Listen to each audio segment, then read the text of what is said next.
Les relations entre l'Algérie et le Mali, ce n'est plus de la rupture, c'est devenu de l'animosité, de l'adversité. Il y a une hostilité très grave qui s'est déclenchée entre l'Algérie et le Mali, et les autorités maliennes ne décolèrent pas.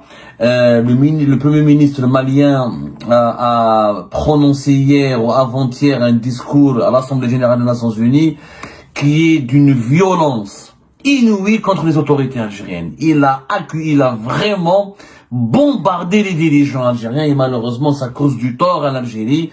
Le Mali, l'un de nos voisins le plus important, le premier ministre malien il s'appelle Abdoulaye Maïga.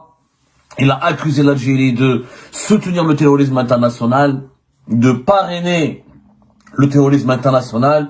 Il s'est prononcé hier, le 26 septembre 2025, à la 80e Assemblée Générale des Nations Unies. Beaucoup d'applaudissements.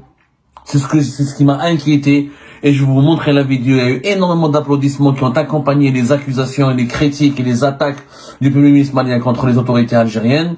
Le Premier ministre malien a déclaré ceci: dans l'adversité, nous ne serons pas des spectateurs. Pour chaque balle tirée contre nous, nous réagirons en réciprocité. Pour chaque mot employé de travers, nous réagirons en réciprocité. C'est ce qu'il a lancé aux autorités algériennes. C'est une mise en garde, c'est comme une menace. Et ça aggrave et ça accentue la crise qui oppose l'Algérie au Mali. Il avait accusé les autorités algériennes, il a demandé aux autorités algériennes de cesser de soutenir le terrorisme international lors de cette allocution à la tribune de l'ONU. Il est revenu, il a dit: nous appelons la junte algérienne à cesser de soutenir le terrorisme international et s'impliquer résolument dans la promotion de la paix et de la sécurité. Il a accusé les autorités algériennes d'entretenir une proximité avec les groupes terroristes dans la région. C'est des accusations. C'est la première fois que l'Algérie est attaquée aussi violemment, aussi brutalement et accusée aussi gravement par l'un de ses voisins. Là, il ne s'agit pas du Maroc, avec lequel nous avons l'habitude d'avoir des problèmes. Là, il ne s'agit pas des Émirats, de l'Arabie Saoudite, ou d'Israël, ou d'un pays lointain. Le Mali est un pays qui a toujours été notre ami. Je rappelle que le Mali, nous partageons avec lui toujours et encore, et nous partageons avec lui pour toujours. C'est un voisin qui est là depuis 1960, avant même l'indépendance du pays. Il a soutenu l'Algérie pour la lutte contre l'indépendance du pays. Il y a Akida, notamment Gao, et dans pas mal de villes du nord du Mali, la révolution algérienne a disposé de points de lieux de sites d'entraînement, d'entrepôts pour les fournitures d'armes, etc.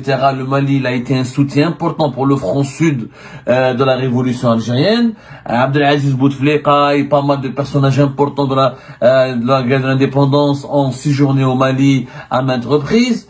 1300 et quelques kilomètres entre les deux pays, 1329 kilomètres de frontières, des populations communes comme les populations touareg, une histoire commune, une géographie importante, une histoire. Le nord du Mali est très similaire, pour ne pas dire une extension de l'extrême sud de l'Algérie.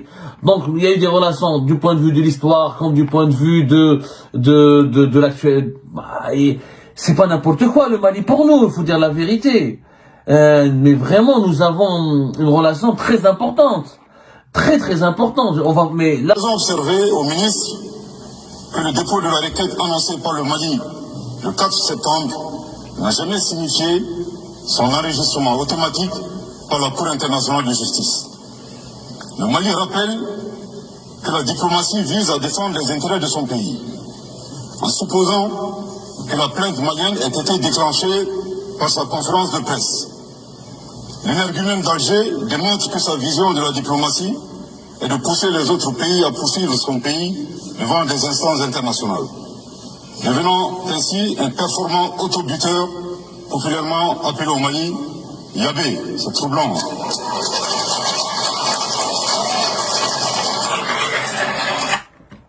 Franchement, vous savez bien, je vous épargne le reste des déclarations du Premier ministre malien, des blagues, des colibés, des critiques. On sent des dirigeants maliens très remontés, très en colère contre les autorités et les dirigeants algériennes. En réalité, l'Algérie, le régime Tebboune s'est créé un ennemi. On avait dans la région qu'un seul adversaire direct, c'était le Maroc. Oh, et encore, c'était une adversité qui était injustifiée, qui n'aurait jamais dû exister au regard du passé historique, de l'importance des relations et de la contribution du Maroc lui aussi pour l'effort de libération nationale. Mais disons, il y avait la guerre des sables, c'est la question du Sahara occidental, et on avait l'habitude d'avoir qu'un adversaire qui est le Maroc dans la région. Et on s'était habitué, malheureusement, je le dis malheureusement, à cette hostilité entre l'Algérie et le Maroc. On a toujours pensé que l'Algérie n'avait qu'un problème qui était du côté du... Donc, les problèmes s'aggravent avec le Mali. Depuis fin de l'année, depuis fin décembre 2023, on a eu une série de tensions diplomatiques et depuis avril 2025, il y a une situation de rupture. Le ciel algérien est fermé aux aéronefs, aux avions en provenance du Mali. Le ciel malien est fermé aux aéronefs et aux avions en provenance de l'Algérie. Donc, nous avons maintenant un deuxième Maroc au sud de l'Algérie. Et c'est pire qu'avec le Maroc, puisque le Mali est beaucoup plus offensif et il affronte l'Algérie. Il veut affronter l'Algérie à la Cour internationale de justice. Moi d'ailleurs, j'ai pas compris, franchement, l'attitude de la diplomatie algérienne, de pourquoi ne pas aller devant la Cour internationale de justice. C'est simple, ce problème avec le Mali, on peut le régler. Pourquoi les autorités algériennes ont refusé la compétence le 19 septembre dernier, l'Algérie a signifié son refus d'affronter le Mali devant la Cour internationale de justice. On a expliqué brièvement pour que la Cour internationale de justice qui est basée à La Haye aux Pays-Bas, pour qu'elle puisse juger ou dire trancher sur un différend qui oppose deux États, il faut que les deux États, le plaignant et l'État qui est poursuivi, accepte la compétence de la Cour, pour qu'il puisse ensuite s'engager à mettre en exécution sa décision. Mais l'Algérie n'a pas accepté la compétence de la Cour, elle dit que elle refuse toute légitimité à l'action du Mali. Et elle veut pas affronter le Mali au niveau de la Cour internationale de justice. Ce qui d'ailleurs le dit lui-même le Premier ministre malien, ce qui conforte les accusations du Mali. À un moment donné, si l'Algérie a des preuves, comme le dit le ministère de la Défense nationale au début du mois d'avril 2025, le MDN, dans son communiqué, il dit qu'il a des preuves que les autorités maliennes ont violé la souveraineté, l'espace aérien de l'Algérie à maintes reprises, et que les drones maliens, qui, au lieu de servir à lutter, à neutraliser les groupes armés dans leur propre pays, ils ont violé le territoire national et ils menacent la sécurité nationale. Donnez les preuves. Je ne comprends pas. Et que vous avez les preuves.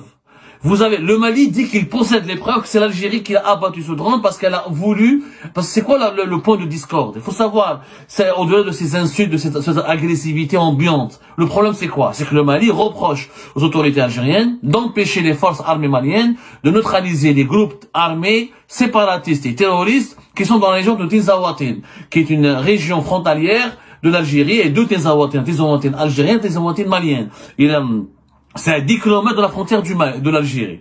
Et l'Algérie, semble-t-il, elle est très complaisante à l'égard des groupes armés Touareg. Et ces Touareg, ils sont divisés en deux. Vous avez des groupes armés séparatistes qui veulent créer un État indépendant. D'autres qui sont liés à des groupes armés terroristes. D'autres qui sont des groupes armés liés au narcotrafic, au trafic d'armes, etc. En tout état de cause, le Mali, il a le droit de dire que sur mon territoire, je n'accepte pas de groupes armés. C'est quand même légitime. Est-ce que l'Algérie aurait voulu que le MAC soit armé et dispose de groupes armés en Kabylie? Jamais on l'aurait accepté. Est-ce qu'on aurait accepté, nous, qu'à Tamanrasset, qu'à Adrar, qu'à Ain Ghazam, il y ait des groupes armés qui contrôlent des régions entières? Donc personne ne l'aurait accepté, ni la Mauritanie, ni l'Algérie, ni la Tunisie. Les États, c'est complètement tout à fait c'est même légitime et normal de lutter contre les mouvements séparatistes qui veulent prendre des régions entières au nom d'une certaine identité, au nom de certains fantasmes. Le Mali a le droit de protéger son intégrité nationale. L'Algérie peut le comprendre, ça. Mais l'Algérie estime que les autorités maliennes, que les forces maliennes massacrent les Touaregs, que les autorités maliennes persécutent les populations civiles, que ces populations civiles se réfugient en Algérie, et comme les Touaregs maliens, c'est les proches et les mêmes familles, et les mêmes tribus, et les mêmes arches, que les Touaregs algériens, ça déborde sur le territoire algérien, et que les Touaregs algériens demandent à l'État algérien d'intervenir pour protéger leurs cousins, leurs proches et leurs familles qui sont basés au Mali. Donc, si c'est vrai, si les Maliens massacrent les Touaregs, allez-y à la Cour internationale de justice, donnez les preuves. Si le Mali, il a tort, moi je suis prêt à soutenir Tebboune et la diplomatie algérienne si on nous donne des preuves que les Maliens sont vraiment en train de faire un génocide ou de massacrer ou de tuer, comme le disent certains Touaregs en Algérie, que leurs frères, leurs sœurs au Mali sont massacrés, sont tués. Alors s'il y a vraiment des preuves d'exaction, il faut les exposer à la Cour internationale de justice. saisir le Conseil de sécurité de l'ONU et dénoncer le Mali et réclamer des sanctions contre le Mali. Mais si le Mali lutte de façon légitime contre des groupes armés, parce que le Mali aussi, il faut entendre sa version, si les autorités maliennes ont des preuves que, à chaque fois qu'ils veulent éliminer un groupe armé tout près de la frontière de l'Algérie, d'ailleurs c'est pas normal, est-ce que l'Algérie se doit d'accepter le développement de groupes armés au niveau de ses frontières? On n'a pas à les accepter. Moi, je suis désolé, moi, je suis un Algérien, je n'aimerais pas que, à côté de mon pays, il y ait des groupes armés, je ne sais pas qui, Touareg, liés à quelle puissance, d'où est-ce qu'ils ramènent leurs armes. C'est dangereux pour notre pays. La sécurité et le développement du Mali, il fait l'affaire de la sécurité et du développement de l'Algérie. Nous sommes liés. Nous avons presque 1400 km de frontières communes. Nous sommes liés dans cette lutte contre le séparatisme et le terrorisme. Et les deux États sont gagnants à sécuriser la région et à garantir une intégration régionale correcte, la paix et la fin du terrorisme et du séparatisme. Donc je ne comprends pas pourquoi l'Algérie doit